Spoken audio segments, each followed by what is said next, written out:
Yeah.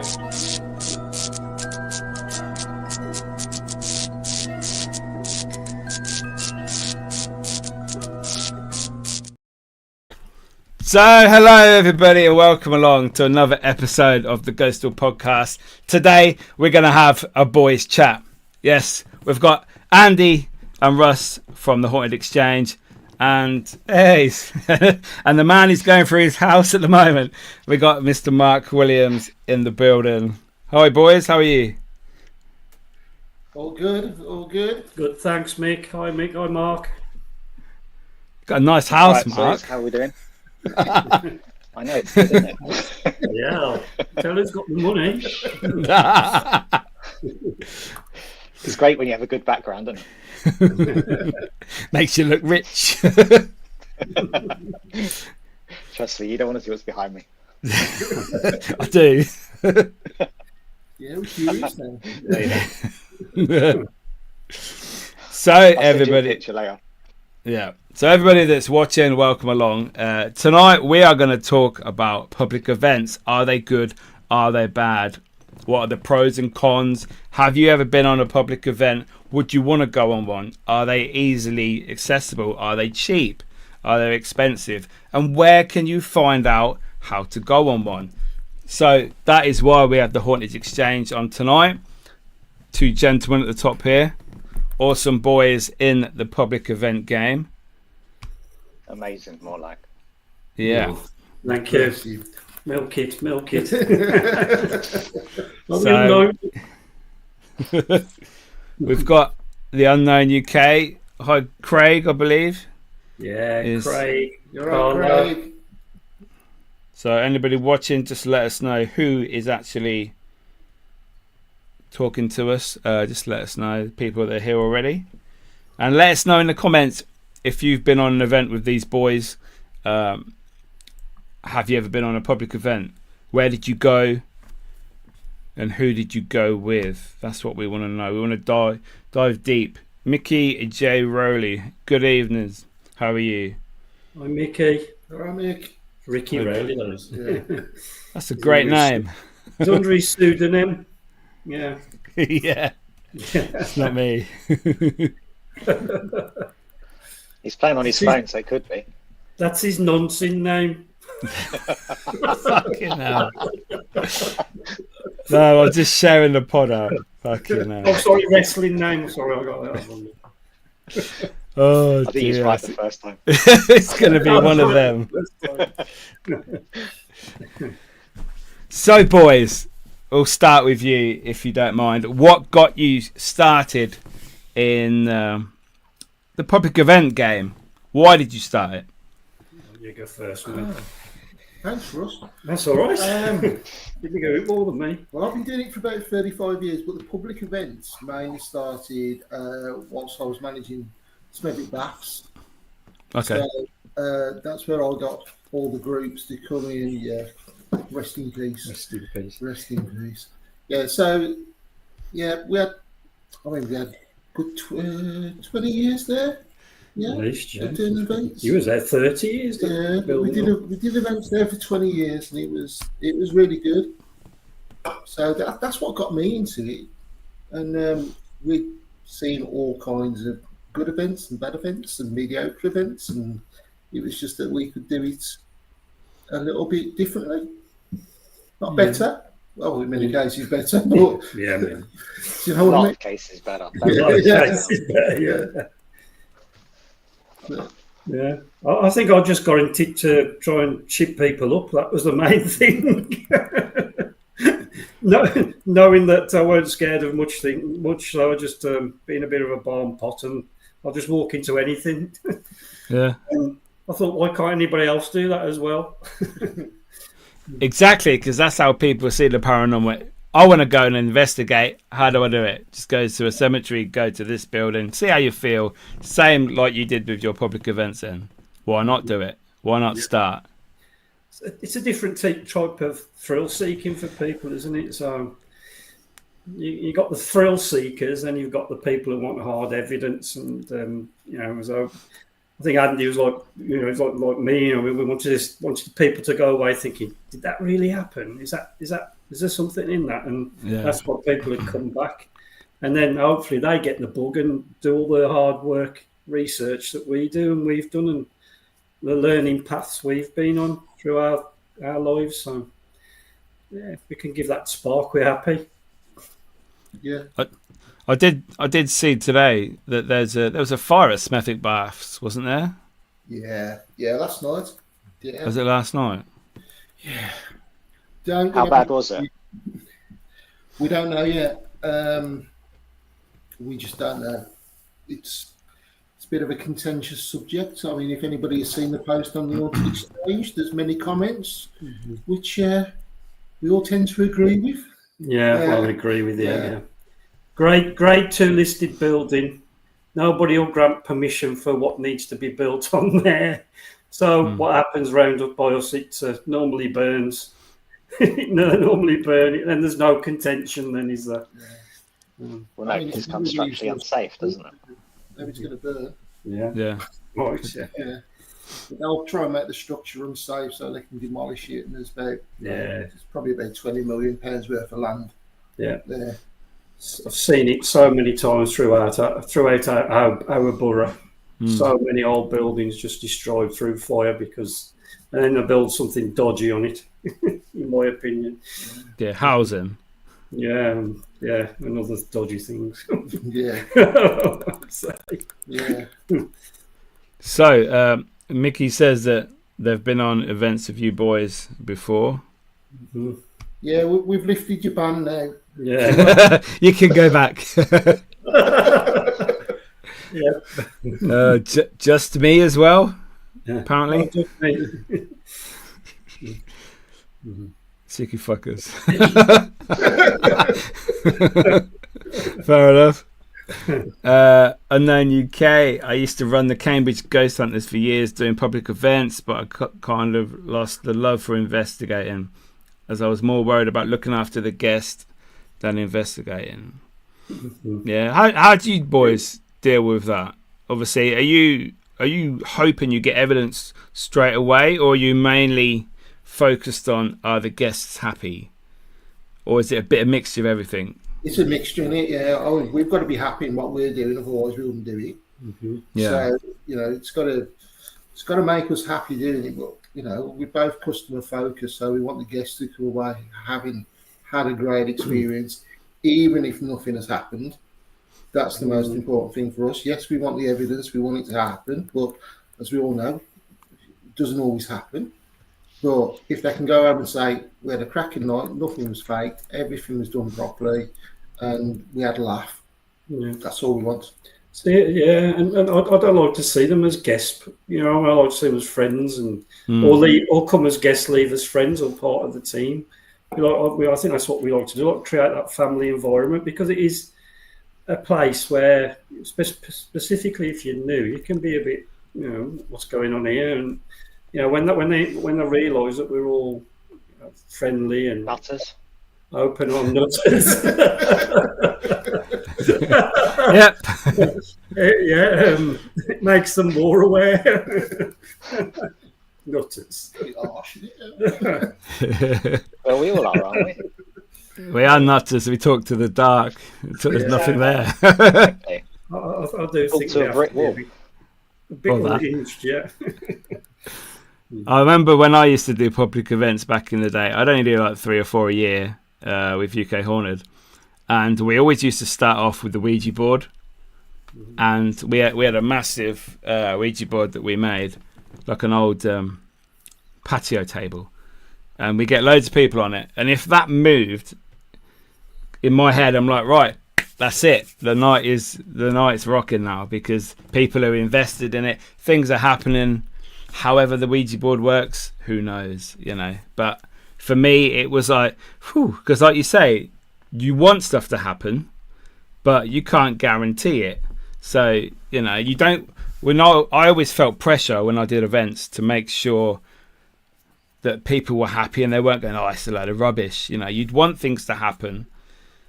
Obviously, you don't fake anything, and that's why we never did any of the experiments. We let the guests do it. Yeah. So I did. Think if you're right.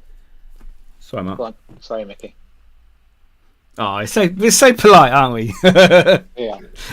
Yeah. Yeah. I just I just wanted everyone to be happy on the event, and then they'd want to come back, or they'd have a nice word to say about it, because obviously people talk, don't they, when they go to events? What's a good one? What's a rubbish one? So. Yeah, and I think location's important as well. When we get some unusual locations, don't we? We don't do the normal run of the mill. So if you've got a good location that just kind of lends to it, even if nothing happens, it's still a good night, isn't it? Yeah, it definitely. It's all about, as you guys should know, it's all about the energy, isn't it? And if you can have a laugh and a bit of banter beforehand and just raise the energy, get rid of that first vigil's always the hardest, trying to break the ice with people and get them to come outside their comfort zones, because some of the people are either scared or them shy, and you relax them, and that makes the evening if you can get everybody out and collectively supporting each other in the group. So the unknown works well, as it's just doing what I love doing, which is investigating, but love joining Russ and Andy. Always great to catch up with them. That's good. Cheers, Craig. Donna and Mark. Donna and Mark is just me. Yeah. Friendly, new family. Most importantly, I've not known anyone to be genuinely afraid, as the boys really do look after the people. We're crapping ourselves all the time, aren't we? Yeah, that's it. Everyone else is happy. You're like, oh, shit. It's just a mask. Yeah. So, Mark, you've been on a fair few of these boys' events. How do you find them? I have. No pressure. I think they're brilliant. No, I think they're brilliant. They make everybody feel at home. They don't isolate people, and they try and mix with everyone. It's not just like the people that they know, they'll stay with them. They want to know everybody. They want to talk to everybody. They want to have a laugh with everybody. And they switch it on when they go and do their investigations. So that they're nice and happy in break time and having a laugh and a joke. Then when they get to the investigation, they do their investigation. But again, it's about having that little bit of fun as well, but not taking it too far that people think it is a joke.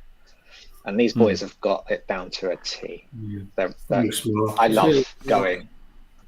Yeah. And I'm not just saying it because I know them and I've been on lots of things. It's a pleasure going to their investigations, because doing it, as you said, Mickey, and Russ and Andy, doing investigations and having public around, you're put under pressure. And there's only so much you can do to try and please everyone. And half the time you can't. That's why I'd always start with, if I was doing a public event, I was turn around and say that what you're seeing now is a proper investigation. You might not get nothing for the whole night. Now that is an investigation. Yeah. But things may kick off. Yeah. After being before before X, and I was doing Wednesbury, and Andy was doing another events team, which we won't speak about. I analysed what they used to do and used to think, okay, how can that be improved? Not because they were bad, it was just a case of, all right, my knowledge and Andy's knowledge, what we can bring to the table. I'm esoteric based, Andy's spiritual based, and we just think, with our principles behind us, what can we do to improve this? And a lot of the events that we're going on just as have a good time, to go out and meet new people, it ended up being like a walk in the dark scenario. Just get your flashlight on and then follow 28 people into a little room, and okay, so then the exciting bit had come, thinking, right, what gear have they got, or what medium have they working today? And it was like there'd be one person there who's like got no grounding or in anything really, apart from going on these nights, and then they get a cat ball out and if you're lucky, a K2 and a REM pod. And then and I'm just thinking, I paid 45, 55, perhaps £95 if they've been on TV for that privilege, and you know, at least bring some more value to your evenings. And not knocking any, well, I am, but you know what I mean. Just saying, look, they should be looking at the quality over quantity. I mean, the quality we bring to our events, and I'm not boasting. It's just that Andy's got his spiritual aspect, and I've got my scientific approach, and we bring the two together. So we try and do not one vigil the same throughout the evening. Yeah. Particularly for the newer people and just learning. So, you know, we're going from old school divination all the way up to the modern and beyond. So that's what we try and do. Well, I've sat there at the baths back in the day, and groups have come in. They've done an hour on how the tech works before they even start, which is fine, yes, as long as people understand how it works. But you can do that on a vigil. Okay, why is that REM pod off? And explain why it's gone off. Not an hour bombarding people with every little bit of kit. And it's people are just then like, looking at the watches. That's right, yeah, totally agree. You know what I mean? We've got some also getting them involved in it. Yeah. We've got some environmental gadgets, instruments, and that's the way we put it. I mean, they're all environmentals, isn't they? EMF, and the tri-field, and etc. Working with frequencies. Try and bring that aspect to it. You haven't got to go into detail. And so I've got a Panasonic DR60 and talk about the history of that. You know, paid $3,000 for it and ripped off. I don't know.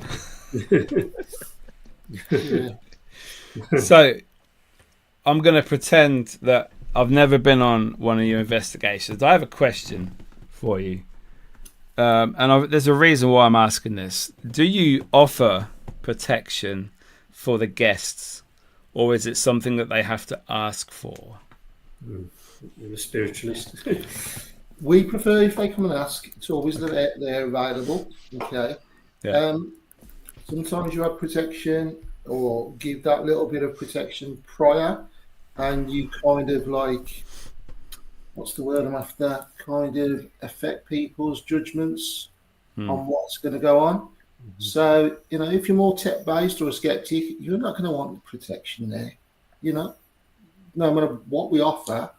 But there are going to be some more spiritual people that do want the protection. So, you know, we don't lead people down alleyways they don't want to go to. If it's available, if they want it. If they don't, it's absolutely fine. And then if people do become affected, then we can put the stuff in place to get them out of it. And I mean, it happens quite a bit, doesn't it? It happened at Portsmouth with these guys. And the tunnel where you got the EVP Sam. If you haven't seen Mickey's video for Fort Purbrook, watch it. They get some cracking EVP. Watch it. You watched a load of boys run off screaming down the tunnel. Yeah, that's it. We had where you were, the Archbishop Kerry, and we had a walk-in. You'd stoked it up, and we'd got a walk-in by Emma Jane, and Andy had to take the lady away out the circle and do his stuff to try and get her out of it. It was quite traumatic, to be honest, to watch for a newbie. But protection is subjective as well, isn't it? If you give protection to someone and they don't believe it, it's not going to work. Yeah. So, you know, if you're taking up half an hour of the time prior to your investigating, everybody's standing in a circle getting protective, and you got 20 people who think this is a load of crap. Yeah, it doesn't work. We'll jump on when we need it. And see, the reason I asked this, I was helping out an event many years ago, a Halloween event, and I had to take a group, I think we were at Nottingham Castle, into the caves underground, and we were just about to start the video. You know, everyone's got a few camcorders, bits of equipment, and this couple, or this woman, said to me, "Are you going to do protection?" And I'm like, well, it's not my event. This is mainly like for us, who was doing, me and Alex was doing this vigil. We're more like equipment based. We're not spiritual. And she goes, "Oh, we have to do protection and all this." And I'm like, okay. So I sort of like, you know, did the the light above going through your body or your hands and your legs, and I just like did it quickly. Yeah, and I'm like, well, it's not my event, you know, I'm not in charge of all this, but if you need it, I'll sort of bodge it, sort of thing. And I thought, yeah, I think people that have protection, you're only getting half of the experience, because there is sometimes negative stuff there, and I think you should want to experience that. You can't go in saying, "Oh, I only want Jesus and fucking Mary there." You know, you want Satan and, you know, Beelzebub and Lucifer, all them, and the minions and that all there. I think as well, if you've got 40 people having protection and only 20 believe, those 20 that don't believe then affect the energy of the 20 that do believe. Exactly. So the protection becomes not valid. So it's better for people to come to us and say, "I feel like I need protection." Yeah, that's how we do it. But you, Mark? What? Sorry, my internet dropped out. Do you need protection? Spiritual protection. Spiritual. From the demons. I'm going to say no, but I am I do wear my stuff. So yeah, I'm going to say no. Mm-hmm. But then I think it's state of mind. If you open yourself up to everything, then possibly you're going to get affected. If you kind of close yourself, then you're not going to. That's the way I look at it. I don't know. Andy's the one to ask about all that, not me. Yeah. So Andy doesn't insist on it. We don't insist on it. It's a personal choice, isn't it? As Andy just hits on, you're either spiritual or you're not. You know, I ain't really fussed. I'll just walk in on anything like you guys, but we're that way inclined. We're coming from the tech science perspective, and it's coming from the spiritual perspective. So it's all about energies, as we know. And if it's a bad energy, then people have the right to think it's going to be rebounded or they're safe from it. But I think us lot, we just go straight in anyway, don't we? Because at the end of the day, it's just an investigation, and we're doing it correctly. And I just hope that people can sense when things are turning, things are getting dark. You know what I mean? That's when you pull the plug or change out vigil areas. Take yourself away from it. I mean, 9 times out of 10, people who get attachments on events, it's normally panic or fear. That's all it is. Mm-hmm. And then you're talking range, talking fine. There's not many that you actually have to kind of give some healing or remove. Mm-hmm. It is just that they've kind of hyped themselves up that much. Yeah. And it's not in spirit, because you can see spirit standing up going, "Whoa, it's not me. I haven't touched them." And you know what I mean? It's not church either. We don't want to be calling in Archangel Michael every 5 minutes. Okay, just this EVP, let's call Archangel Michael in. And it's not like that, is it? You won't catch Harry Price doing it back in his day. So no, exactly. But there is the duty of care to people that run our events. So if people are affected, then we will help and we will calm them down and we will add any spiritual stuff. He says this, but he keeps inviting Ben Winfield, the demonologist, down to do his stuff. No protection then. Pig's blood everywhere. Extreme ghost hunting. Walking around with his Ethiopian exorcism scrolls. Oh dear. You think I'm joking? Okay, no. So need to before see this. Yeah, definitely. So did I take it you boys were investigating before you did the public events? Yeah. Like in small teams or on your own or whatever?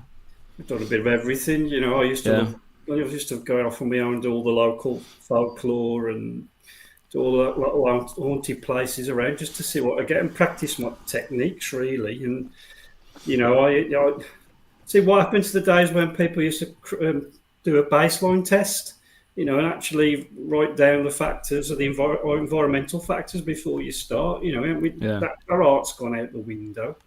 I mean, the whole community's changed, really. I mean, good and bad of social media, you get to talk to people like this, but the bad side of it, I mean, people, or it seems to me, and no offence to yourself, but Mickey, you do a cracking job. You're out there in amongst it, but people are just like armchair critiques now, armchair debunkers, and they're making a career out of it.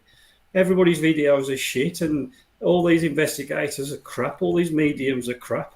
And then the next thing you know, their videos online, and they're brilliant, and nobody can touch them.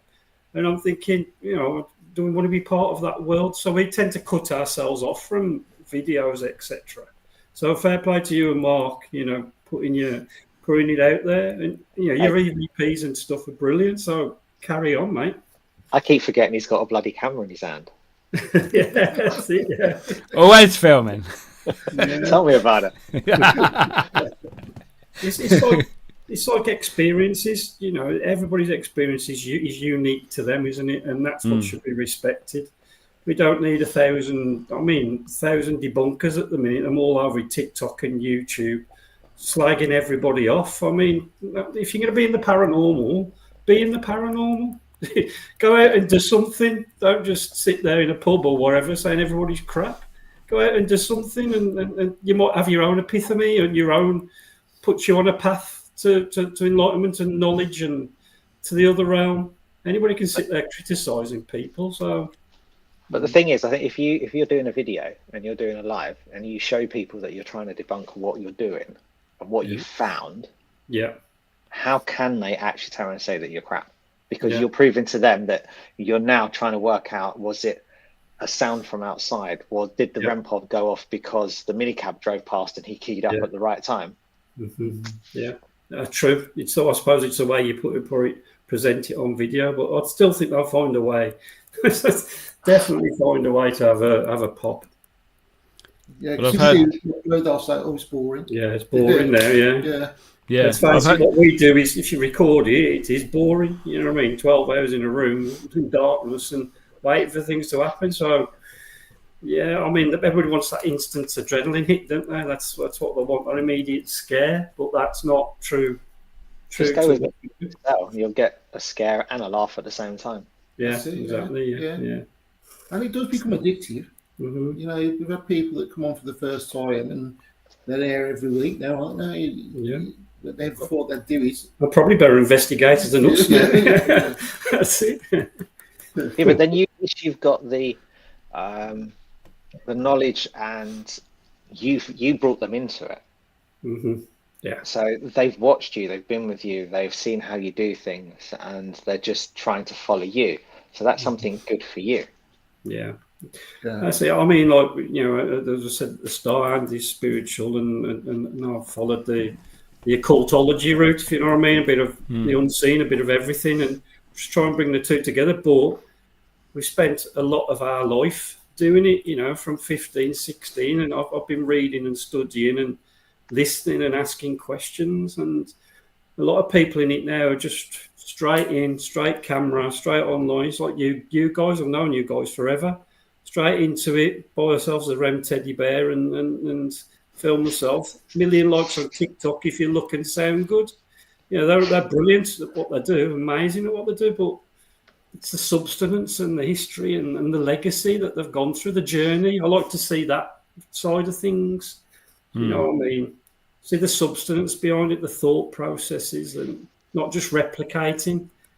Push the boundaries, look for new experiments and locations. That's what thrives me from my end. And it's like with us, we try and do the closest thing to an investigation. Yes, we can't do baseline tests prior to we get in there. We've usually got about half an hour to set up. We can't go around each room and do baseline tests. Yeah. Not when you've got to get 20 fags in first before we start. That's his nicotine. I need to patch up there. He has to patch himself up. But we can't do that. No, we got Mandy, the haunted historian. She does all our work behind. So as much work as we can put into that, we do.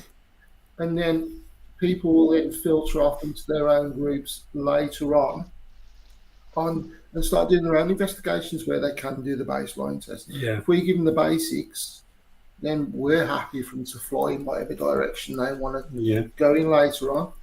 So you know, it is just. I mean, it's not like me teaching, but it's like you just give them the fundamentals. That's right. It's like half these videos that you see. You know, I couldn't touch anybody on you know, just watching your videos, Mickey. I am in all, but people don't turn the simple things like flight mode on phones. You never see them do that prior to when they invest.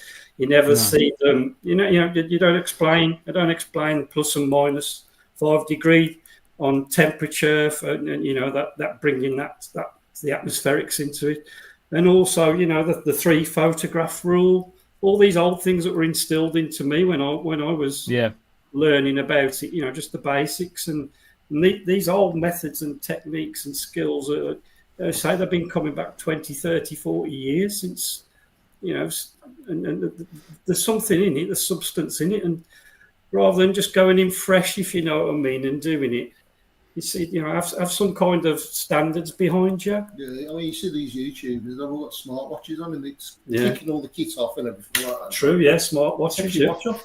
Yeah, that's right, that is, yeah. Or a famous TV personality I know, I was with them one night, and the light on my watch was shining on the ceiling, and they said it was a blue spiritual orb. And I kept testing it and putting it back on, and it was still shining. And I was like, "Look, it's there again." And didn't you have an EVP off that blue spiritual orb? That's it. Yeah, they got the singing bowl out, and you know the whole room needed to be Santoed. Wow. They also ran off. As well. Yeah. So I've got a question from Tom. He wants to know how to become a paranormal investigator. What's your advice to Tom? Just come on, one. Just turn up. Yeah.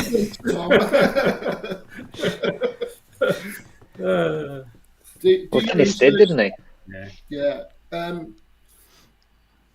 You can't do it until you actually go and do it.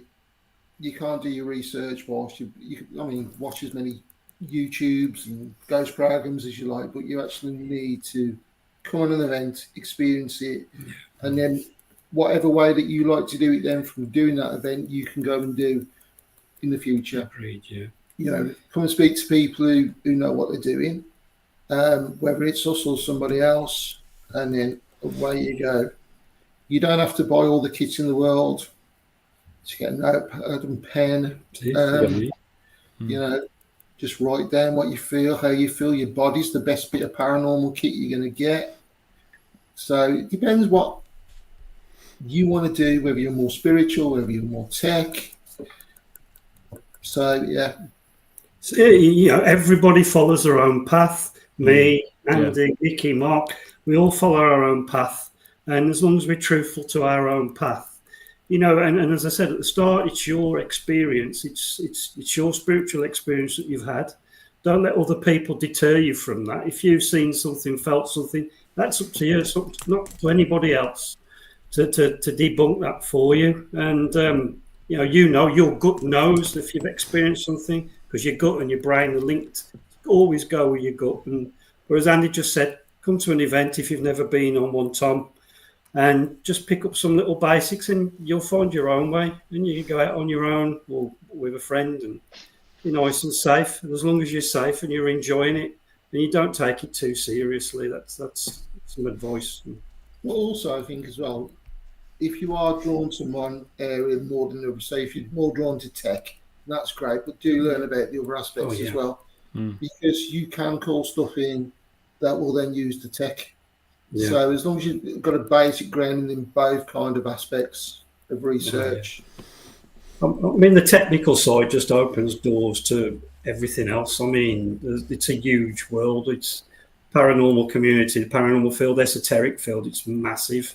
I mean, occultology, the unseen. It's wow. It's immense. You'll find your own niche. There's always something for somebody in that area. Be it mediumship, tarot reading, paranormal investigation. It's immense. So you'll find something. You'll find your own way, Tom. Just don't do psychic art. Leave that one alone. Too many psychic artists. So, Mark, I've got a question. No. I actually forgot that you were in a few paranormal events teams as well. I do apologise. No, don't. Yeah. I try and forget sometimes. Should I say that loud? Sorry. Yeah. So, how did you find? I take it you run vigils. Did you have lots of people at your events? Yeah. How did it sort of look for you? To start off with, it was quite good. But I went with the attitude that I allowed people to use the equipment. I set it up, so I put the equipment down to start with. But then you'd get everyone together. You'd go quiet for like a couple of minutes, so everybody knew what was going on around them: the drips, the bangs, the crashes, the whatever else, the talking halfway down the road that you could hear. But then you'd open it up to people. You'd want them to do the investigation. You're just there to monitor, to lead. So if they felt something in an area, we'll pick up the REM pod and take it over there. Go and stand over there. See what happens. It's your investigation. And that's the way that I always played it. And I hope people enjoyed it. Where other groups, you had to do what they said. But why? Why do you have to do what, say, like Andy says? I don't understand it. They're paying to come and do an investigation with you. Yeah. But they're there to do an investigation. Yeah. Get on with it. I'll help you. I don't like events that are really structured. Even if you're getting stuff, no, that's it. You got to have a break now. Stuff's kicking off, but we got all finished. Pack everything up. Let's go and have a coffee for 10 minutes or whatever. Yeah, I agree with that. But when you go out to the vigil areas and start hanging off cliffs and stuff like that, yeah, Mickey, don't do that. We have got public liability, I don't know what it's done about.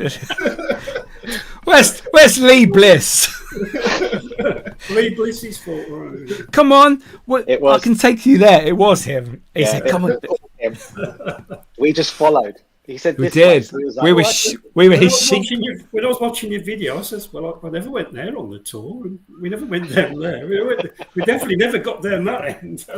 That's because we were specifically told not to. Not to do what? And all I heard of the video, I was blame Russ. I think Russ, you did say we could go to the parade. Is that correct? Yeah. We're on the grass. LGBT parade. We were safe. Ish. Yeah. Ish. No, It's when we saw the electric barbed wire that we changed our mind from going any further. No, So we turned around and come back. Yeah, it's a good job we trust you. Yeah, you was well behaved. Have faith.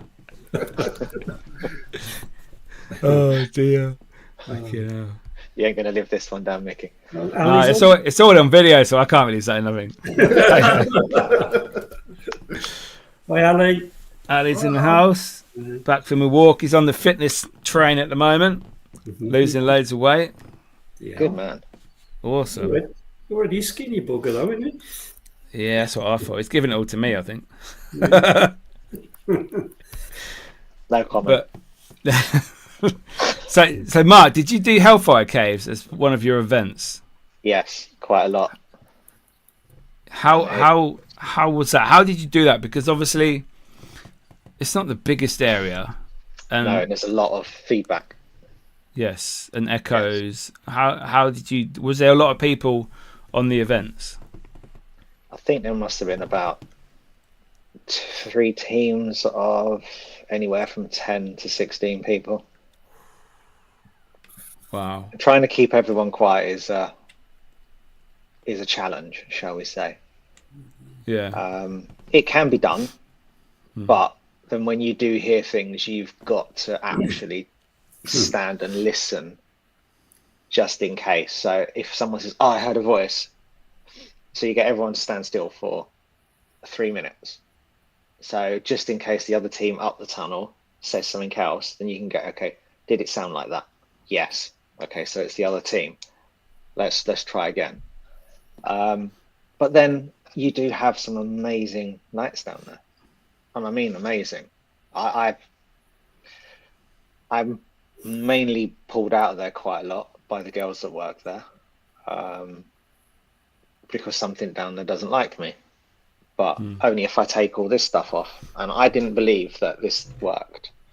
I thought all this was a load of rubbish until I tried it at Hellfire Caves. I took them off, gave them to someone, and they found me slumped up one of the tunnels where the girls were watching on the cameras. And because I wasn't moving, they come down, grabbed me, and pulled me out. I don't remember leaving. Wow. So it is a good place, but as you say, the noise levels are just unbelievable, and to have big groups there, it shouldn't be done. Yeah. Well, unfortunately, none of us are rich, so you have to, unless you all club together, you're not ever going to get places like that. Yeah, that's the thing, they outprice us. Yeah, and what you're supposed to do is this case of you sell it, everybody has an half decent night and they want to go back, and then a year or so later the price has gone up again and again and again. I mean, it's like beautiful place, beautiful history, awesome, but there's got to be a threshold. But they've got their costs, I know, but I'm not saying they're ripping people off, but you know what I mean. It's got to be means tested somehow. That's why we were always looking for new places, fresh, raw places with fresh, raw energy there. And you're finding them, and it's amazing to see that you're actually doing it. And there's people out there like yourselves that will go and hunt down these places. Yeah, it's just not because I don't want to go to Hellfire Caves and all, Newshams of this world, but just can't afford them. Not even like 40 people pay 30 quid a pop. It's still difficult to afford them. That's why all the big companies who've got the big following can get them on an exclusive deal. It's fair enough. But that's when these big companies need to be looking at value for money, because people are paying 70, 80, 90 quid a pop. Then at least have some value for money for the visitor. Yeah. There is one place that was, is it the British School Museum in Hitchin? If you're going in as a small team. That's good there. It is really good. If you're going in as a small team, you've got one price. But if you're going in with a group of people, it's another price, and then it goes up if you're over a certain amount, and it goes up again per person. So they're kind of catering. They're trying to cater for every person. Yeah. Mm-hmm. But there's a lot of greed out there at the moment with venue owners, and I run the baths for 20 years. Our price was $350 in the summer, £500 in the winter. That was it. It didn't change over 20 years, right? And that covered all my staffing costs and still brought us in a decent profit. Yeah. There is no need to be charging I know inflation's gone up, the cost of living's gone up, but we're being faced by some ridiculous prices now. Yeah. It's just crazy. What I don't understand, it's not like we're using any power because we switch all the bloody lights off. Yeah. It is, yeah. I mean, so what is a good price? You know what I mean? Where is it? We're finding places at 250, 300 quid. And I mean, just as good as a night as we would at a 1200 a K, 1K place. So, it's you know what I mean? But as Andy knows, and as you guys know, you can do a ghost hunt in a bloody bus stop. So why should we have to pay $1,000 for the privilege? As long as we're respectful, which we all are, and particularly, all the older gen, we're all respectful to the location, the history, and it's our heritage. At the end of the day, we want to protect it for future generations. So we shouldn't have to pay a K for. It's an old argument. Everybody's arguing about it, and there's obviously supply and demand. They're getting people, particularly the bigger events companies, can afford to do it. So, can I ask a question? You don't have to tell me where it is. What is the highest price that you pay for a location? The reason I ask is I got quoted $3,500 from Shrewsbury Prison once. Wow. Just I rent it for the night, and it's like, fuck off. So just, you don't have to say where it is. Just what, like, You know what I'm saying? Quoted £2,750 for a location that's never been done before, and they want us in. They want us there. They'd have us in tomorrow night, but they won't change the prices from what they charge for a wedding. Yeah. Ghost tax. Yeah. They do. They compare it to weddings. Yeah, same price. But then why don't they just give you a trial for one to see how it goes?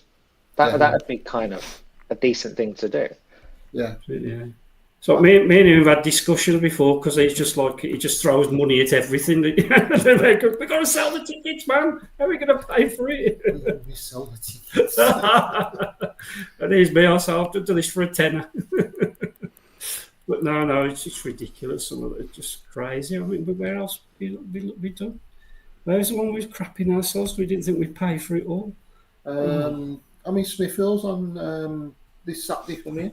That's cost us nearly £1,000. £1,000. You went in there 6-7 hours, didn't you? You see the problem with that is the price goes up, and it means you have to have more people to pay for it. Otherwise, the price, if you have the same low amount of people, the price is ridiculous. Mm-hmm. And then people are like, why is it so dear? And so, well, we've got to cover costs. You want to go here. I mean, we've sold it out. We broke even with it, but we could have put more on it to sell it out. And then, like you say, you would have had large groups. You would have had, 10 to 15 people in the group. We don't want to do that. No. You can't give you a quality evening then. No. Exactly. No. You know what I mean? I like 5-6 in a group tops, because everybody can collectively, consciously can tap into the ether better. And you start getting 15, 20, you got 15, 20 characters to contend with. If there's any skeptics or non-believers there, you imagine the energy. It's all about energy, and it's going to be flat as a pancake, isn't it, with 15, 20 people? You're not going to please everybody, but this is the issue, isn't it? We're trying to put a bit of quality out there and a bit of knowledge, and then you've got people who've been herded like sheep, and it's just what's right, what's wrong, because that works for them, so you're not knocking them for it. Exactly, that's one of the cons of doing public events, is the amount of people there. I mean, I've been to Woodchester Mansion before, and awesome location, too many people there. There was people in like 2 rooms down on the stairs in the cellar, and you could hear each other breathing. We were that amount of people there, and it's like we were getting evidence. No, we weren't, because it was them. Mm-hmm. Oh, we heard something over there. No, that's the other group. Yeah. And unfortunately, like I say, if the venue charges too much money, what do? You're stuck in that middle ground, aren't you? Do we even do this event? But sometimes that's the only time you can ever go to some of these places. Like, I go to events mainly for the location. Like, I've never been there. I can't afford to hire it. They're not doing team sharing, so I'm going to have to go on a public event. Yeah. Unfortunately, sometimes that's the only way you can go to places. Yeah, it's like us last Saturday, when we both drove to Carmarthen, good 3 hours away. Yeah. We did a beautiful, beautiful, awesome building, the Rotums Museum of Spirituality. 2 wonderful hosts, so knowledgeable, both paranormal scholars, an awesome place. It was £600, and we'd sold about 15 tickets. We broke even, so it cost us fuel, fair enough, we had our own place covered, but we didn't make a penny. We just went purely for the passion and a box ticket. And we'd go back again to do it because we enjoyed it that much. But again, it's not all about making money. And when we do make money, it's reinvested into gear, because tech's changing every week. Andy always needs some new stuff to be able to do what he does. It's just like new pencils. Yeah, let's have a new pencil occasionally. Go fund me. One day might go an HP. Go down Smith's. Wait for rubber now, Rubber, what's a rubber? But we've got our costs. I don't know, is it £80 a month for a website and things like that? But people think we're making tons of money. We're not. We're doing it to spread the word, spread the gospel. Keep the community flourishing, and for the next generation to come on. But you're also doing it because you love what you do. And we love what we do, that's another thing with events like that. The shine's gone a little bit for me, because if I get a Class A EVP like you did at Purbrook, I'm that busy trying to make people in the group believe it wasn't how we caught it. The shine's gone from it, so I end up deleting it and doing it again for the next time. That I haven't got the time to keep analysing the stuff we've caught. But we did Goodrich Village Hall a few months ago. Goodrich, wow, yeah. Our cheapest location, and it kicked off. Brilliant. More than anything else that we've done recently. Yeah, it was about, what was it, 100 something to a quid, yeah? 120 quid. I mean, we only charge, I think it's 15 quid. £15 a ticket. And it doesn't sell itself because it does. I mean, it looks haunted from the outside, but it's a village hall. Yeah, that's all it is. In terms of activity, it's right. Yeah, it was just a crazy night, wasn't it? Yeah, just looking for all these hidden gems where we don't feel guilty having to charge £40-50 a pop. We can charge £15-20 and make a little bit for our time and effort as well, and cover costs. That's what we're all about, really. But it's just so difficult because it's such a popular thing, and why not? Everybody can gain from being in part of the community. Yeah, I think from what I've seen, I've been on your events, and I do think that is your strong point. Your how relaxed your guests are, how much of a good time your guests do have, and everything is just run so professionally, and that's a credit to you boys. So thanks, Mickey. Coming from you means a lot, mate. So absolutely.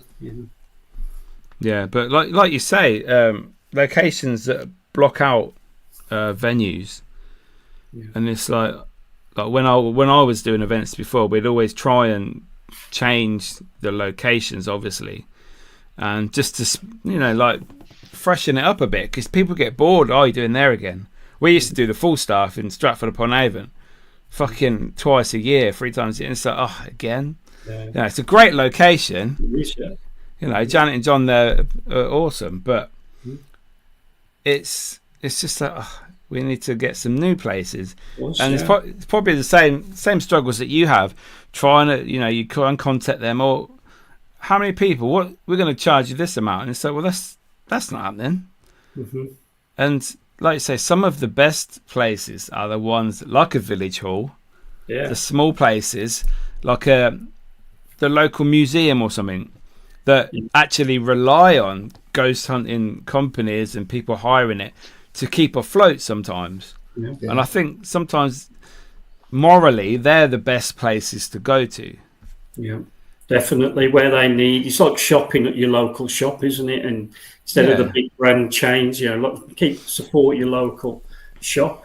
So if I had my way, Mickey, I'd go where you went, with Ali to the farmhouse, that type of thing. But obviously it's healthy and safety then, But that's raw energy. That's what we're trying to get, the raw energy, because that's going to work and that's responsive. When it's done to death over and over and over, you know what I mean? That energy dilutes and it's not there, and then you have to wait for it to refresh again. It's like doing agriculture, isn't it? You have to leave a piece of the land fallow, don't you? So that the quality of the soil's back again.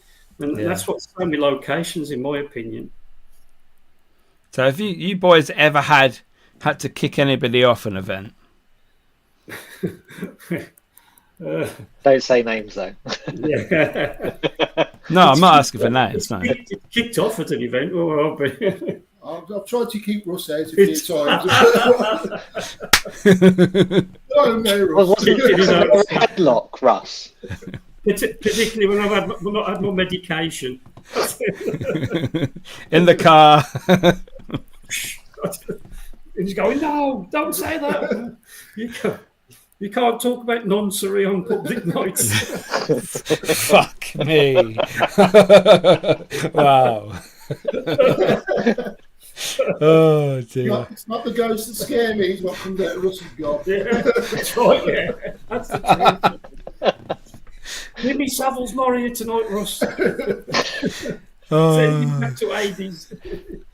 But Lee, you're right, we did have a headlock situation. Yeah, we did, We did. Yeah. What? With guests fighting? Yeah, we was doing scrying in a cellar in a local place, and doing red light channeling. And next thing you know, he changed, didn't he? Yeah. And me and him was having to restrain him back, and he suddenly got superpowers of strength and the nightmare. Yeah. Wow, smoking weed. Yeah, that's it. You get them though. I've walked over people who've been possessed on the floor and just stepped over them and walked out the room with the team, and they've suddenly got back up on the feet again.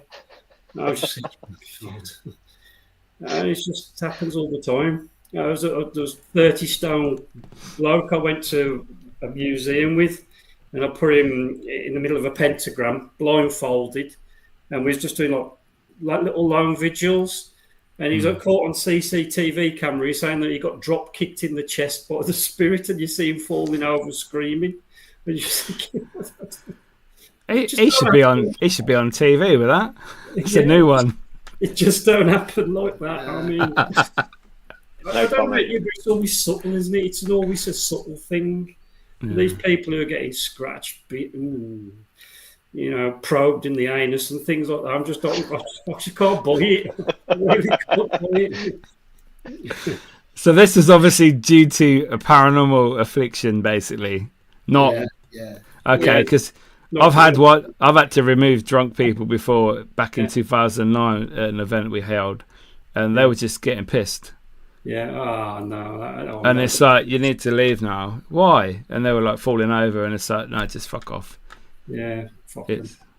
I did have a woman piss on my tyres once at the Ancient Ramin. What? She was drunk. She was drinking the owner's wine, and then she went to the toilet, too scared to go to the toilet, so she pissed on my tyres. Yeah. Seriously, it was on CCTV. Yeah.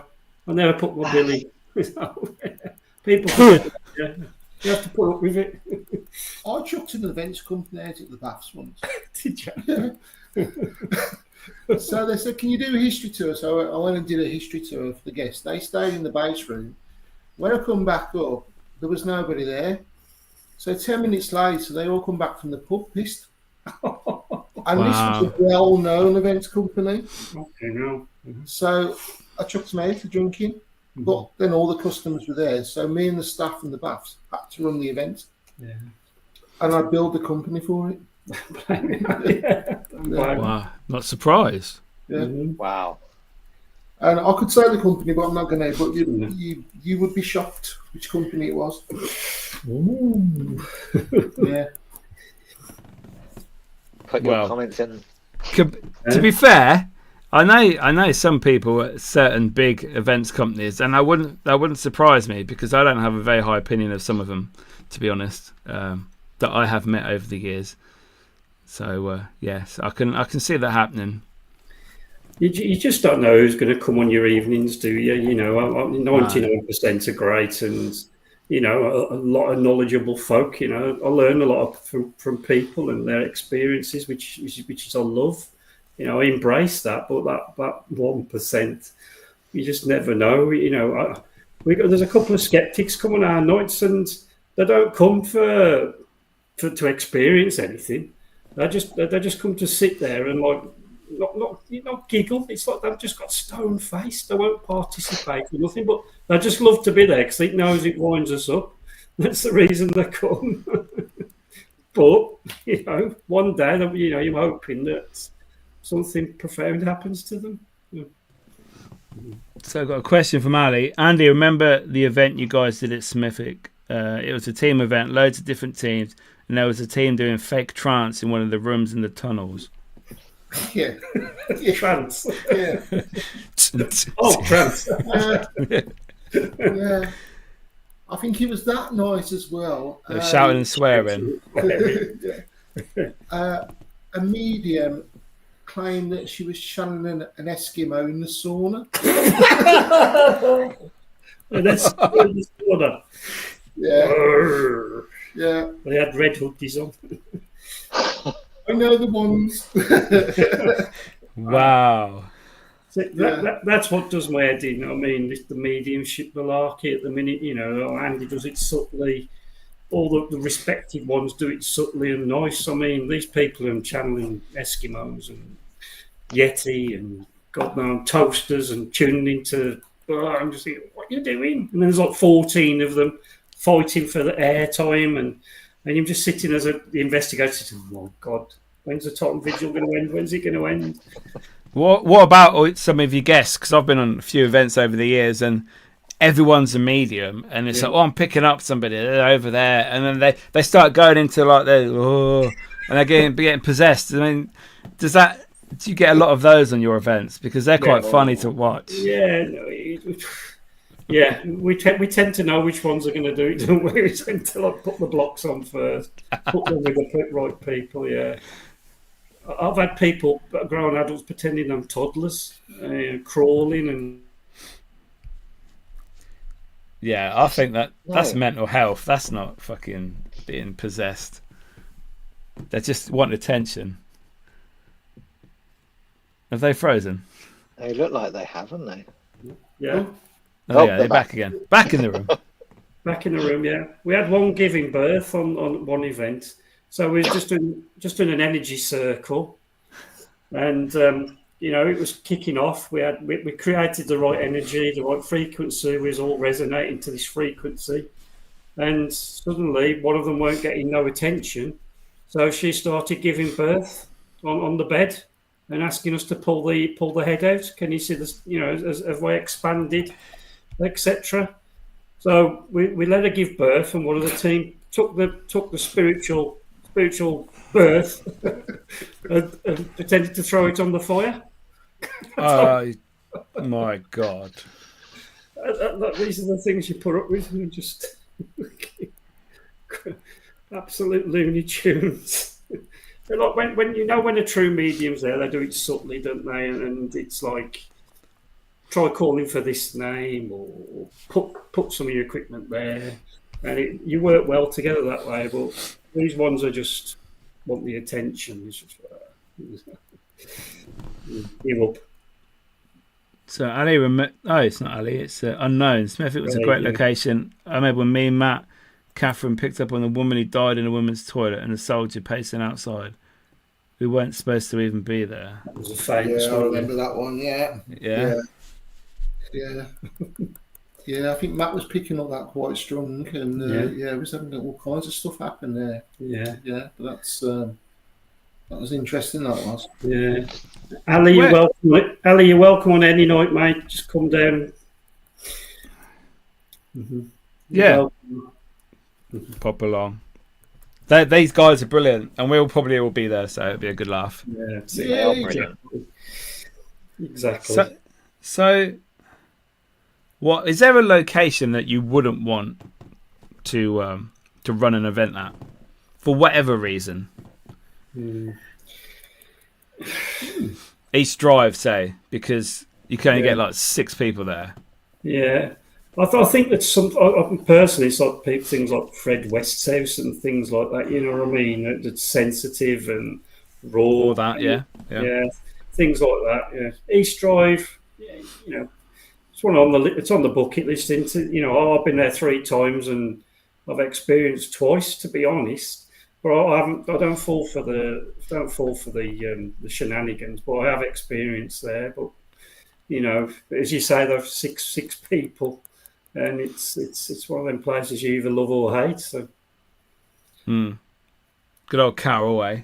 Carol, yeah. Oh, throwing the marbles. Throwing the marbles and walking in the loft. Hello.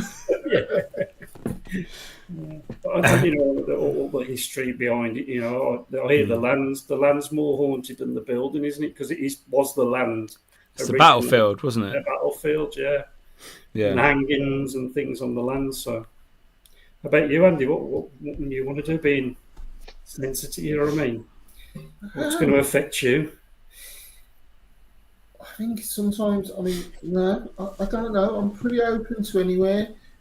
There's 2 ways to look at it. And one is, as an events company, we wouldn't go anywhere that was unsafe. No. Right? But within that, I think we'd be okay. Yeah. I think can handle most yeah, things. there's nothing. I mean, I did go to one location I'd never go back to. I'm not going to mention it because they'll just be inundated with people going there and kind of like.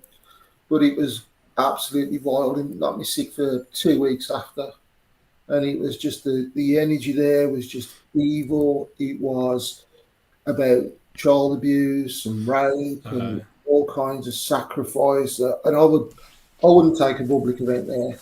Yeah. If it was affecting me for 2 weeks, if you got somebody that's sensitive and doesn't know how to bring all that stuff into control, they would be absolutely fucked. Yeah. You should know. I think you know where that one is, Mickey. To be honest, it was that. Yeah, it was quite famous for about a year or so, and then they stopped using it. Yeah. Mm-hmm. Yeah. I don't know. Not off the top of my head. No, I don't really remember. Anyway, Ali's got some pins for us for new locations. Bless him. Yeah, we're gonna pop out with Ali, and he's gonna take us to all these locations. Mm-hmm.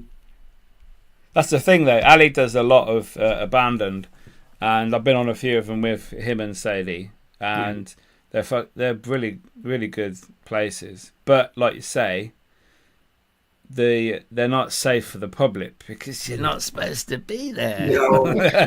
But they are really good. Mm-hmm. It's all about this raw energy again, isn't it? This untapped energy. Those are the places that's going to kick off big time. But in relation, I've got a question for you guys. Where do you see the future taking the community? The future of, surely we can't keep continuing the same things, the same methods. You know what I mean? The definition of insanity is doing the same things over and over again and expecting different results. Where do you see what can be changed? Where do you see it going? Do you think AI is going to play a part in getting the evidence of the future? What's your own beliefs? I don't think you can use AI because of what it is. Yeah, it can be manipulated. Yeah, of course. Where what you two do, or what we all do, including the other people, it's you can't manipulate that. No. Okay. Well, you can within a certain extent, but you can isolate it and put it aside. Where if you're going to use AI using your phone, you can't see it because it's just disappeared. But as you say, that if you haven't got it on flight mode, it's constantly listening to what you're saying. Yeah. So it will bring up words that you're listening or what you're saying, and it works out, oh, I can add to that. Mm-hmm. Bang, there you go. That's why I use a phone which doesn't have a SIM card. Mm-hmm. It's not connected to any Wi-Fi at all. Okay. That's a lie. Sorry, it's connected to the Wi-Fi in my house, but when I go out, everything's off. It's just a brick, basically. Yeah. And Mickey's seen it, and the stuff me and Mickey have got with that is just crazy. Yeah. Mm. So if you had the AI, it's gonna chuck stuff in for you. Yeah, no. I think my question was unwound at AI, quantum channeling, quantum theory. If you know what I mean. So that type of what you don't know about yet. Is there things that in the future that you're going to be able to bring to the table to use as investigative tools? If you know what I mean. What's your personal belief? Where do you think it's all heading? Is there going to be any advancements in EVPs? Is frequencies? Are we going to be able to hit the frequencies more to be able to break? To tune into spiritually, into the ether more? Where do you see it going that way? Well, I think frequency plays a massive part. It used to be what we used to do, the 19 hertz infrasound, flood the building with infrasound. As soon as you get there, it used to make me feel sick. I always had to leave. But it's, I was going to actually say that I think AI will be used in the future for experiments on investigations because, like you say, we've been doing the same thing for like 10 years probably. Like these events, I know you boys do slightly different to other people, but the old cliche of, oh, is there anybody there? Let's all sit in a circle. Let's do a seance. Do the same thing. We put a cat ball in the REM pod over there. It's been done. Like people have started doing like the Delco experiment. You boys have got the crystal. Well, both of you, Russ and Andy have got them, and Mark's got them as well. The old Delco goggles, but your own version of those that you use for the Estes method, etc. And I think just things that are out of the norm will be used in future. You'll have to, I think, otherwise it will just be, that's shit. Boring. It's just boring, and I think it will phase out. Especially from your perspective, of content creators. You know what I mean? The people have got to be pushing the boundaries that way and bringing more spiritual and scientific experiments to the table. As you say, you can't. There's going to be about 25 billion cat ball videos, isn't there? Otherwise, and you don't need that. We need people thinking outside the box, and that's what's going to spark my fire. To keep me watching your video if you're trying something new. Your interpretation of Gansfeld, etc. And I want to see the old spirit helmet again. All these things, working with magnetics, and as you say, frequencies is the key. As Alice just said. Yeah. I don't know anybody that does frequencies anymore that I've worked with. Anyway, I mean, you boys might do it in your events. I don't normally work in your teams. At your events, you may do that. I don't know, because I know some of your pictures that I've seen from your events. You have all the lights and all the stuff going on. So I don't know what you actually specifically do. So what Emma's talking about there is we was at the commandery, and it was in the chapel area. Right. And, I put frequency generation on, like you did with infrasound. And it just happens that the frequency resonated with the security locks on the doors. And it slammed these big, heavy doors, bang, all the way down the corridor. So everybody was new there thinking, shit, it's like, what's going on? But unfortunately, we just kept do you balance your frequencies? Sorry. So when you do your frequencies, do you bounce them? So you start off at say 1 and then let it go through to like 15 and then come back down, or do you use a specific like between 3 and 6? Or it's like unlocking a code, isn't it, Andy? We work through the channels until we can both feel that we're resonating, if you know what I mean, because different frequencies, different areas, different times. You can't just go say angelic frequency, can you? 2. You can't do things like that. You can't go. You can go lower, but obviously we can't hear them to know if they're working. But you can definitely feel them. There's something in it. There's something in that thinning the veil from definitely doing, because we're all frequency, all vibration, aren't we? At the end of the day, so we're all working on different layers that way. So if I could ask a top 3 events that you've done, the location wise anyway, the top 3 location that you boys have done that you've hosted anyway. Please say the Warrior's going to be there, and when you're going to do it again. Do you mean just for Hex or for the whole of the career? I suppose we could do career, it's not specific to you boys at this moment, in case some people are not happy. You've not picked my event or my location, so you could do the whole range that you've done. I think for me, the Glass Museum, the first time we went there, that kicked off, didn't it? Yeah. The tunnels under there and what we were getting throughout the night, because it was a virgin location. Everything kind of come out of the woodwork, all the brickwork. Yeah, the glasswork.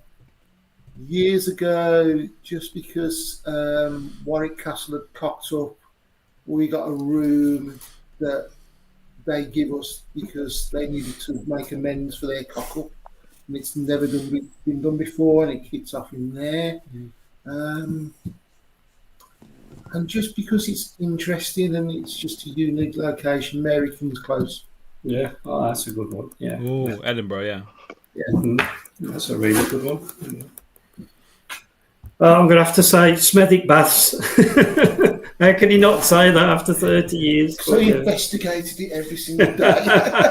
No, bro, it's got memories for me. It always will have, so I've got there. But it's just so many, don't you? You know what I mean? You should categorise them all, really. And there's just so many. I mean, I loved Roton's last week, Roton's Museum. Yeah, that was good because I went there in one of my own personal ambitions is to get a spiritual epiphany, one day, and sit there and Christ is in front of me type of thing. That's where I want that spiritual experience. I've had enough top taps, bangs, DVPs, etc. I want to experience something of the divine.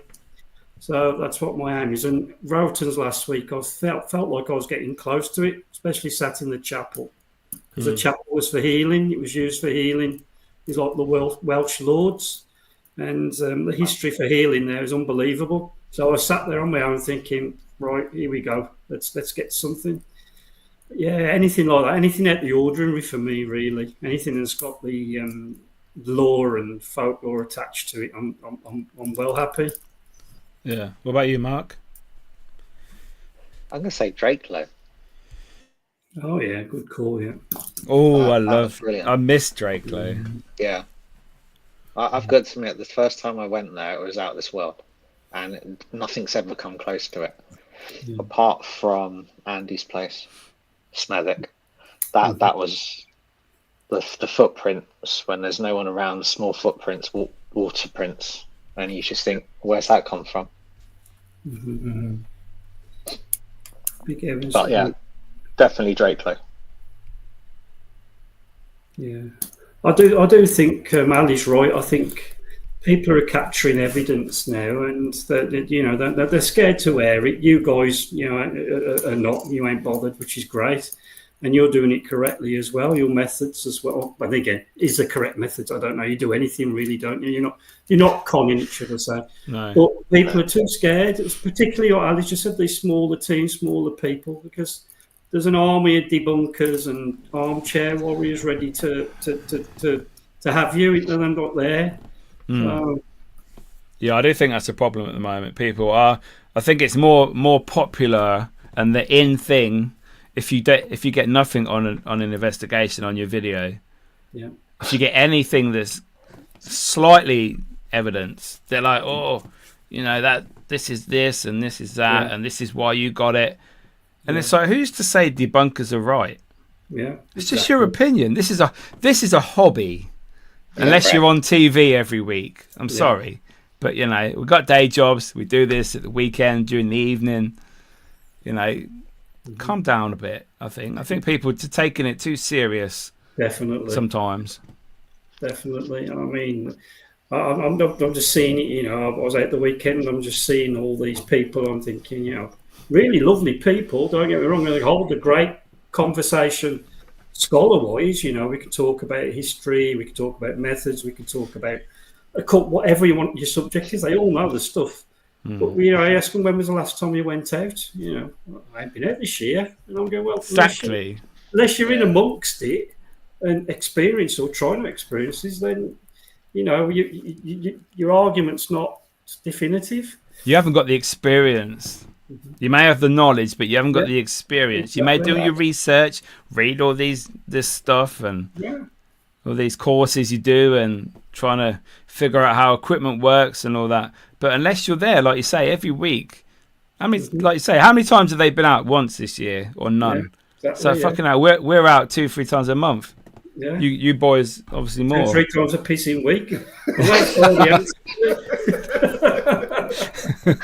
That's what I mean, though. You're gaining knowledge every single day. You're learning every single time you go out. Not every night is exactly the same. Yeah. And I say, if we were to film what we do, they'd be like switched off, not because just we're ugly buggers. It's just a case of after a minute they'd be bored out their arseholes. You know what I mean? Because we're sitting in the dark. Yeah, but that's your true investigation. Yeah, it is. Yeah. It is.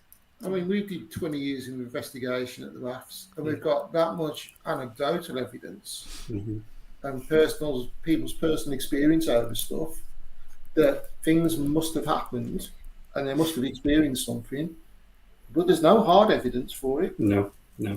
Nothing, Yeah, we can show you all the captures of the world of the footprints and everything else that's happened, but people won't believe it until they've experienced it. No, exactly. So all these debunkers, which is fair enough, they're right, environmentals and dust for orbs, blah, blah, blah. Could totally take that on board, but unless you're there and you're in amongst it and open spiritually, that's the thing. People who go there with that mindset to debunk are not open spiritually. And being open spiritually makes a hell of a difference. If you're going in a negative mindset, you're going to get absolutely bugger all. So, you've got to be attuned to what you've got to be in a different mindset to approach it. And these debunkers, armchair debunkers, are just not accepting that concept because it's demoralising their character, questioning their own beliefs and character. Yeah. So Jem has joined us. Even though I agree, lots of people with opinions about how often are they actually getting out there. Personal experience is where it is. Exactly, Jem. Exactly. Yeah, they got no idea. Mm-hmm. It's like people that say in my old job there was a promotion up, and I went for it. I didn't have the qualifications, but I'd basically done the job for a year, and I was already working there. Someone come in for an interview. They had all the qualifications, tick, tick, tick on the paper. They got the job. They failed after a month, and then I got the job in the end because they got rid of her. Mm-hmm. And it's exactly the same with this. Unless you're doing it all the time, you get your experiences, your personal experiences.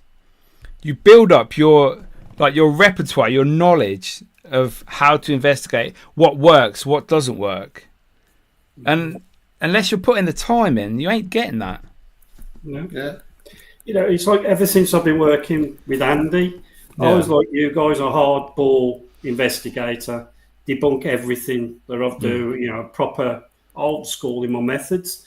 But since I've been working with Andy, I've realised there is this other aspect of it, and it's the spiritual side. And there is a lot of tie-ins between science and spirits. It's just different brand names. Andy will say something that I know as something else, if you know what I mean. It's the same terminology. But I have attuned myself more spiritually now because simple fact is it's, as Andy mentions, your own internal barometer is the biggest tool you can have. So unless that's functioning properly, unless your auric field's open, crown chakras fully aligned, you know what I mean? All that, it all comes as one. It's basically the warming light, the welcoming light for spirit to interact with you. And people don't look at that side. They think, I haven't got time for that, you know what I mean? But it goes hand in hand because you are working spiritually, energy-wise. You're dealing with past lives, past energies. So why wouldn't you take that on board, the spiritual aspect of it as well, not just the environmental? I mean, it's like people they treat them, they'll say about spirits, oh, this is not real, this is not happening, in an investigation. And then you've got spirits standing there going, all right, I'm going to speak to you, I ain't going to do anything for you. Because, it's like trying to talk to somebody who's got the arms folded and is in a really negative position. You're not going to go and speak to them on a normal level. So why would spirit come and speak to someone that's exactly being negative? That's why you're the medium, isn't it? You're meeting them halfway. Yeah. You're tuning yourself up. They're bringing themselves down or whatever. You're meeting in the middle. That's what the medium is. Yeah. So you've got to change you've got to think outside your comfort zone, your logic, to be able to speak and deal with them or interact with them. And these are all this is the research and knowledge you need to attain through years, of being out there and years of research. Don't just buy REM Teddy off online and then go out expecting to debunk history or validate history, you know what I mean? I do get it. Everybody's sceptical to one degree or the other, but if you if you're working 100% on being sceptical, then you're missing out. Yeah. Just try something. If you're trying all the experiments in the world to debunk something, then try it a different way to actually get something. Yeah. Look, I'd like to. Here's a challenge for some of the skeptics out there, and these people who are making a career lecturing that nothing exists, blah blah blah. You devise an experiment for us to try. Then you'd like to try, but obviously, if being a skeptic, you think it's not going to be worth it. But surely as Alice keeps it on, and we all believe we are energy. So surely manipulation or, amplification of energy is going to make it a lot more easy for communication, because that's all we are. When we pass, energy doesn't die, it just transfers into other matter or wherever. So our thoughts, our emotions, memories are just floating like a Wi-Fi cloud around, like the cloud. And this is my own opinion. You can tap into that cloud. And that's where Andy's receiver, his broken antenna, can pick up on this Wi-Fi cloud. And we, as investigators, can tap into to get these intelligent responses. And trying to put that across to people is like you just think you're on another planet. I mean, I'm naturally sceptical to things, but I remember when Ali come down to the baths. Now, there was a lot of stuff that we didn't put out in mainstream media. We didn't put a load of the stories there, and and he come down and he picked them all up. How can you debunk that? No, you can't. You can't do it. There's no way he could have known stuff. He could pick stuff up from the internet or anywhere else. He'd come and he said, blah, blah, blah. Hit it. Yeah, definitely. And that's when people should get more interested to say, well, yeah, how have they done that? Yeah. What's beyond that? This is where the skeptics need to think, if they research Einstein, Tesla, they all say the same thing. And particularly now with quantum computing, quantum mechanics, quantum theory, quantum channeling, breaks down the particulate of our energy, our molecular structure, to say that we are energy and we are moving on to other things. Surely a skeptic, if they did have the credence behind them and knowledge, would be looking at that type of research as well, not just debunking a bit of dust or a bit of fabric on an infrared camera. Because that's baby stuff. Bring it to us scholarship-wise, bring it to us knowledge-wise. Let's talk about that. Then, once you break it down to particular molecular level, then a skeptic's out the window. Then totally. So, would you openly welcome skeptics and people that have an opinion of ghosts aren't real on your events? Would you accept the challenge to try and help them maybe open their minds and to be able to experience something? Definitely, yeah. We love it as long as it's respectful. Yeah, because most skeptics are very rude and are just piss takers. Or if they just come and listen to what we do in relation to opening up, relaxation techniques, meditation, or whatever, so it's done correctly, spiritually as well as scientifically, and then we can work together, no problem at all. But a skeptic in a collective team always bring the energy levels down, and as we've just been talking about, energy is all important. So this is a question for all three of you. What's the best evidence you've captured while doing a public event that you can tell me? I know what Mark's is. Mark's was at Itching Skulls, your EVP of the nursery rhymes. Yeah. Because that blasted me away. Considering there was only, 3 people there when we were walking round. Yeah. And that was just out of this world. So what's that, Mark? Me and Kate and the guy that was running it at the time was wandering around the place, and I was just recording what he was saying. And then we left, got home, listened to it, and in the background you can hear whether it's a little girl, a little boy, don't know. But they were singing a nursery rhyme. And then right at the end, you hear, "Where's Mummy?" And it went quiet. Yes, you've played that for me, yeah. Yeah, and it's just like, but there was no kids there. We were the only people on site. Wow. How do you explain it? You can't. It was brilliant. It was just, wow. It was like sends tingles down your spine, doesn't it? It does. Yeah, and it's... Go on.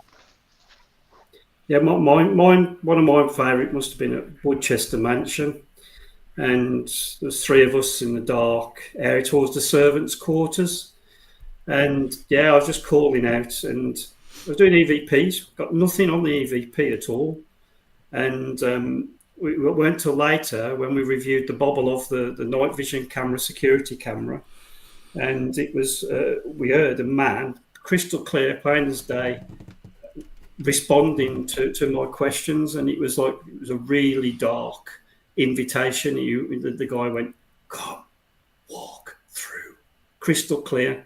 Wow. It was like he was trying to get me to walk down the tunnel towards him. It was really dark, and that always sent shivers up my spine. But again, it was low in number again. It was only 3 of us. It weren't like 10, 12 people. It was personal to us. Have you ever had anything with like 10, 12 people mass? It's massive. I had a pint glass thrown at me at Stoke Rochford Hall. Wow. And there was 10 people in the room. It was just as we walked through the door, and it got thrown at us. Wow. There was nobody in there, so that was good. Can't explain that to this day because it was physically thrown through the door. Yeah, wow. I've come through the door. Yeah. Well, the door was open. We was just going into the vigil. Yeah. So we just literally turned the light on. There was a bar about 10 foot away from us that was closed with a shutter down and a pint glass on the side, and it just gone flying off. Yeah. And we tried everything to replicate it. Yeah, it's going to take some energy, that is, yeah. And I remember doing a while ago, not with us, on a public event with a different company. And obviously I didn't know the guests at that time. And I was sat there drawing spirits. And when I showed the group at the end, one of the girls goes, "That's my dad." And then she showed me a picture of a dad that she got on her phone, and he'd come through for her. So, didn't know who she was, where she'd come from. Yeah. Another thing I had was at Falstaff's, Mickey, which you had. I was down in the bottom lower by the shop, the throne. I was stood there, put somebody on the throne, and we was calling out, and the inside of my pocket lining was pulled out. I actually watched it come outside my pocket from inwards to outwards. And it was like somebody trying to pull the inner lining. I watched it come out my pocket, and people saw that as well and felt the drop. Yeah, that is a good place. Mm-hmm. Great evidence there.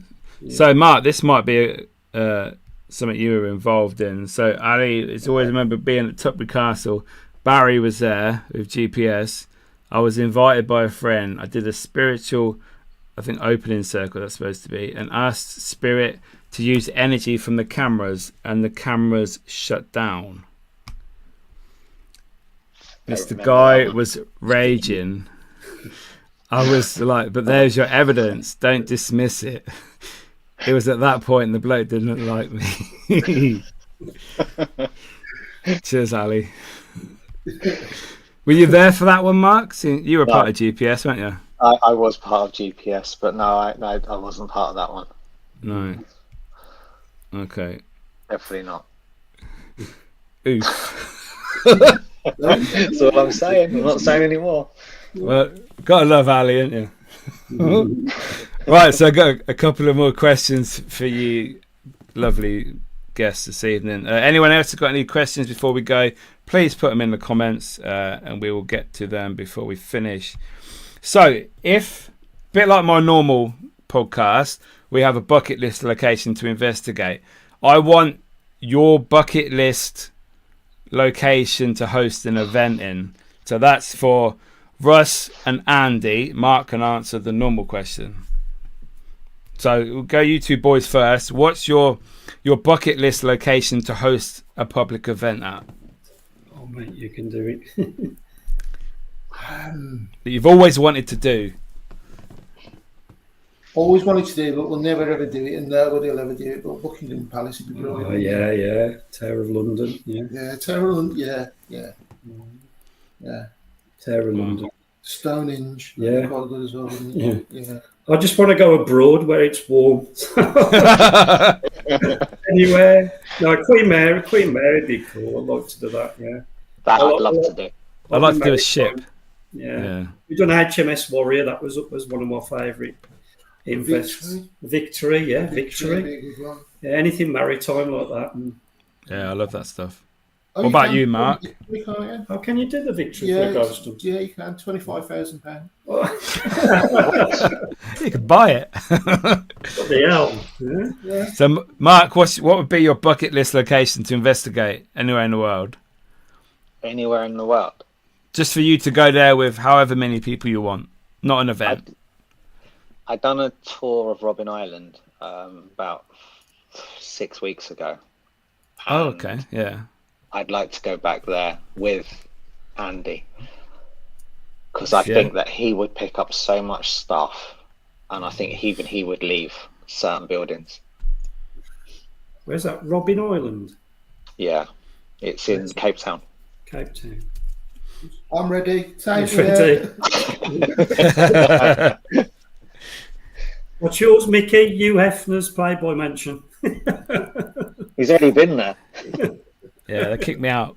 Kick you out. Mine would be Island of the Dolls in Mexico, because Mark's favourite doll is behind me over there. There's little Janet just there looking at you in the corner there. Yeah, so the Island of the Dolls would be like heaven to me. That would be like, put me on a little boat, 2 hours down the river, and then just drop me off. Wow.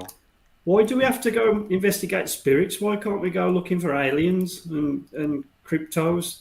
Let's go to Roswell base, New Mexico. Yeah. Do that. Utah would be a good place to go.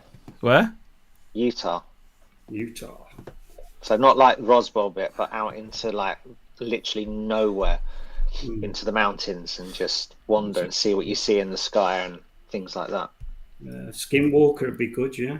Yeah. Well, there is I think Mount Blossom or something like that in Wales, where people go alien watching, like UFO watching. Yeah. I think a few people have been there. I go alien watching in Wednesbury, where I live. I bet you do. on a Sunday morning. Luke from Breaking Paranormal has alien meetups. Does he? Yeah. Oh, wow. Fair play. In Mansfield. Oh, okay. Mm-hmm. Yeah, Cannock Chase, Emma. Yeah, that's awesome for everything. Yeah, she goes there dogging though. She don't go for... There's lots of spots apparently. Allegedly. Oh dear. So yes, my final question to you boys. Again, these will be separate. One on events for you two, and one different for you, Mark. So Russ and Andy, if there's one thing you could get rid of that happens on your events, it's gone forever, what would you get rid of? Me. It's hard, isn't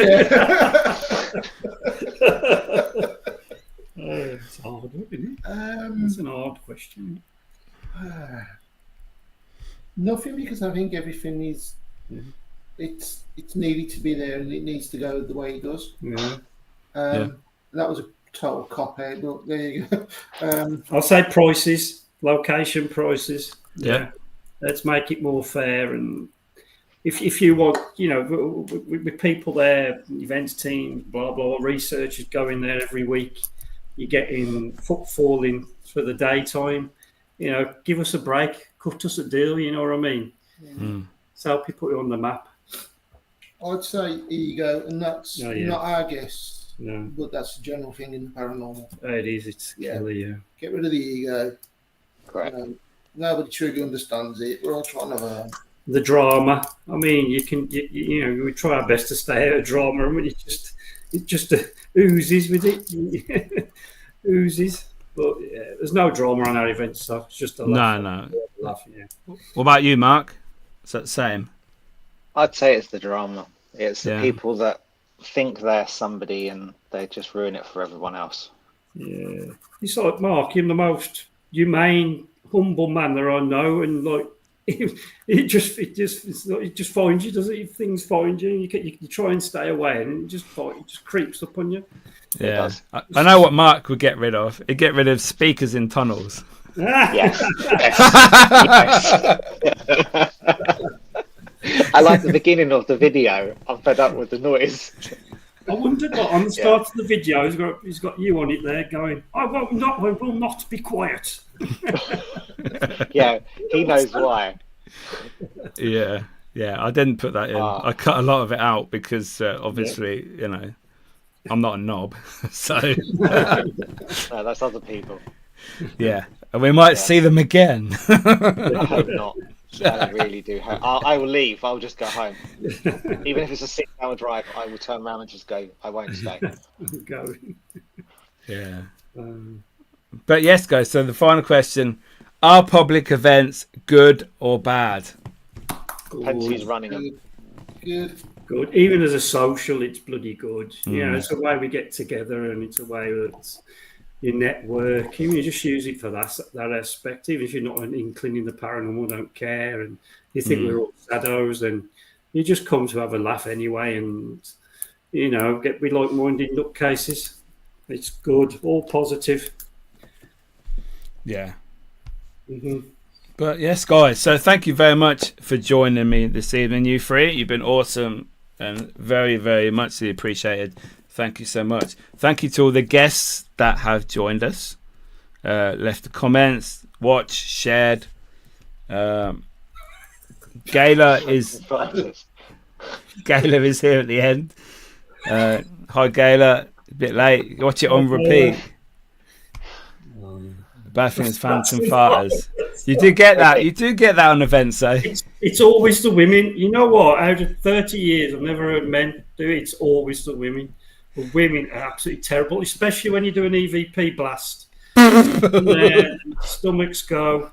And then I could name people. I've got a list of people, of females who've dropped the bat on my events. Now, you'll be very surprised. He writes a list.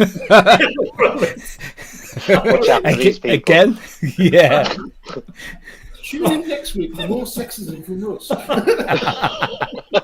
don't know what it is they eat before. It must have got, you know.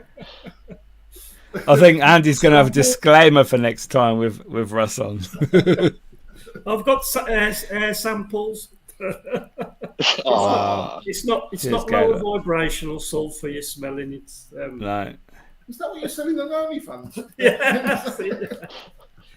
The women are terrible. Honestly, I've never known anything like it. Wow. What a great way to end the show about women farting. That'd be your next spirit as I dive in back. That was fun. It's always when you think there's no one watching. You just disappear into the next room and it just erupts because you're holding it in for that vigil. Yeah. Or I just film myself doing it. It's just Mark knows. Right on cue as well. Yeah. But yes, people, thank you so much for watching. Make sure you share this video, like it, subscribe to the channel if you're new, and we will see you next week for another awesome show. Mickey, Mark, keep up the good work, mate. So, cheers, boys. Yeah, we'll see you in the prison. Shepton Mallet prison. Yeah, we'll be there. Yeah. We're going to lock Mickey up. Yeah, definitely. Hope so. Knock him up. No, that's not open. Whatever you want to do is up to you. Hey, don't encourage them. Yes, cheers, boys. See you later. Cheers, guys. Thank you, Mark. Mick.